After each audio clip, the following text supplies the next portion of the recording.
Wow, what an important week this last week was.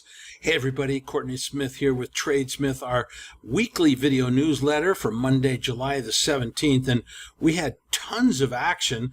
This was the highest point of the week right here, this disclaimer. Talk about action plus.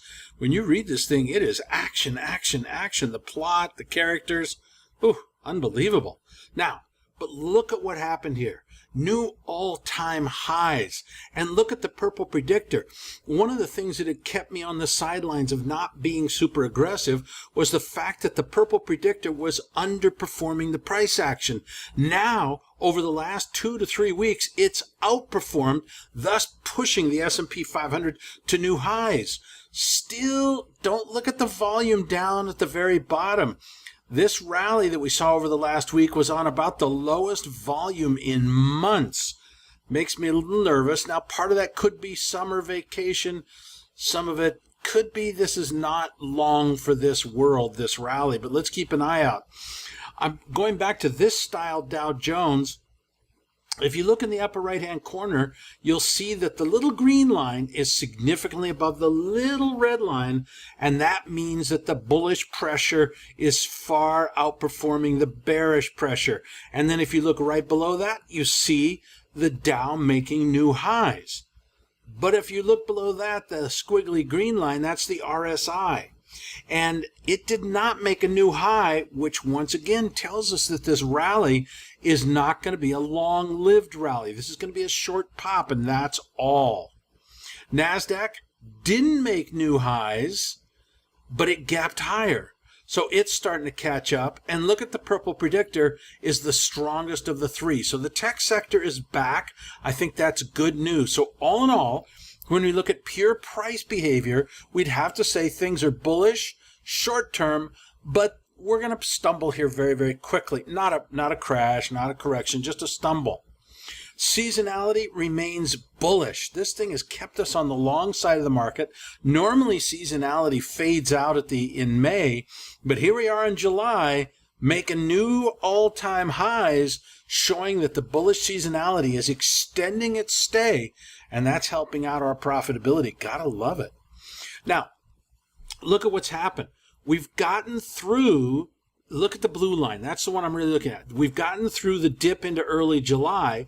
Now we should be in a little rally up until the beginning of August. You'll see all four lines basically have a little rally up into August. So let's look for that. That's another couple weeks here. And then we're going to go into the most bearish period of the year. And this is going to be about a 2-month dip. I think we're going to probably see something like 5%. Maybe we'll get as much as 10%. Certainly not a crash. That never happens in bull markets. So look out right now. Let's enjoy this little rally here for the next couple of weeks. But then we're going to have to hunker down again as we go into the worst seasonality. And then, of course, the fourth quarter is going to be really nice, really nice. The yield curve is not a pressure anymore. It's not helping us really, but the negative pressure is off, and that's one of the reasons why this market rallied. And that yellow line is telling us where the yield curve was a year ago, because the yield curve affects the stock market a year in advance. Unbelievable. All right, asset allocation. Money's leaving the bond market. This is the money for the stock market rally is coming from the bond market. Bond traders are bailing out of bonds and giving it into the stock market because they can get a higher, well, they can get a yield, let's put it that way. Also, the stock market risk indicator, we talked about this last week.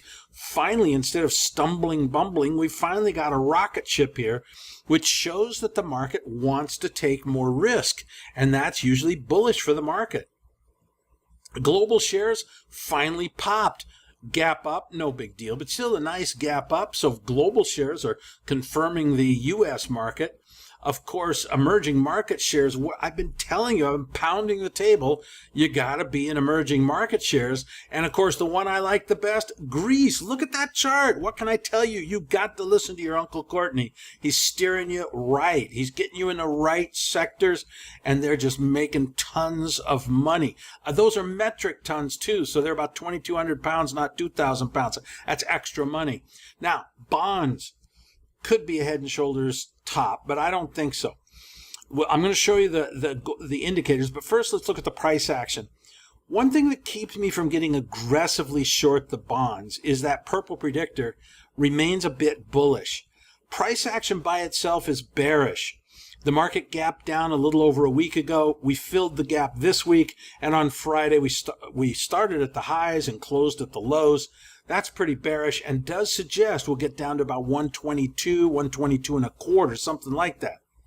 But here's one of these big changes. There was a lot of big changes. The green line is the 10-year Treasury yield, and you can see it popped up. And the main reason I think it popped up is the blue line, which is 10-year yields in Germany. That's been the most influential factor.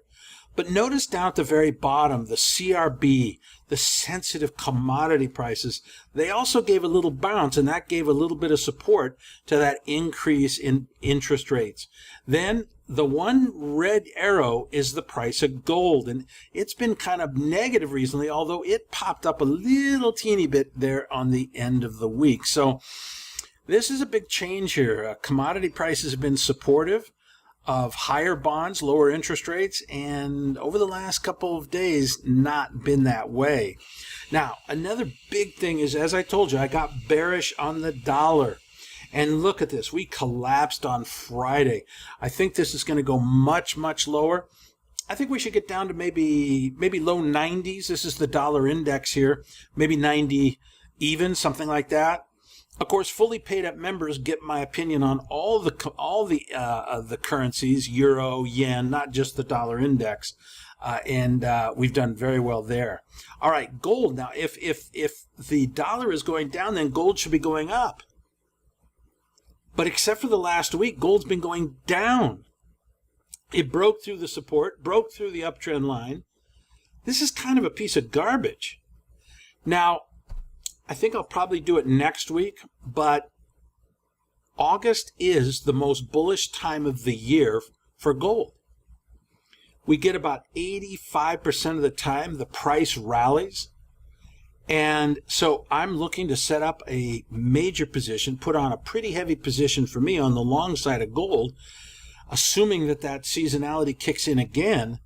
But this fundamental price action is not looking good. Now let's take a look at it. Why? Well, interest rates are going up. Interest rates rising is bad for gold, but dollars going down, which is bullish for gold. Overall, gold is following the bearish news, not the bullish news, and that, of course, is bearish for gold. Our indicators, though, have all turned bullish. So we've got the seasonality kicking in here in a couple of weeks, and we've got all our indicators bullish. You can see why I'm really starting to get bulled up on gold for the first time in a long time. Everything is going in the right direction except that divergence between the dollar and gold, which bothers me. We'll have to keep an eye on this, but I want to really get long gold for a big, look, I don't know why we can't get back up to 1,300. So that's going to be like $80 to the upside. I mean, that's a nice move in gold these days. Now, the price of oil, after reaching our retracement target, I thought we'd get down to 42 again. Instead, the market turned around and went back up. So I'm going to have to stay on the sidelines here. If you're short, I'd be out. All right, a lot of big things happened here. I'm not going to give you the pitch here. You know what to do. You should sign up for the fully paid up subscription. It's a peanut, and it pays for itself every single week. I give you more and more winning trades. It's scary. It's scary how much money our subscribers are making. Anyway, but let me go back to the market. So we're seeing some big changes here. And we're starting to, the takeoff in the stock market, the dollar collapsing, gold should be turning around and moving higher. All of these are big changes, and I think some of these are going to develop into monster trends that we can make monster money on. All right, that's it for me this week, freebies. Love having you here. Of course, you really should be one of the cool kids and sign up at the website up at the top. Become a fully paid up member. We're getting a lot of new ones lately. A lot of new people are coming in the last 3-4 weeks. We've seen almost a 25% increase in the number of paid subscribers. And I think it's because we're just making a ton of money. I mean, look, sign up. If it's not for you, in the first 30 days, we'll give you your money back. So try it out for a month. See if you make some money or not. See if it doesn't pay you. I love subscriptions to TradeSmith because they pay you. They don't cost money. They pay you to subscribe. All right, that's it for me. Enough hype here. Let's get on. Fully paid up members, hang in there just 1 second. Got some new trades for you that I'm pretty excited about. We'll see you in a minute, fully paid up members.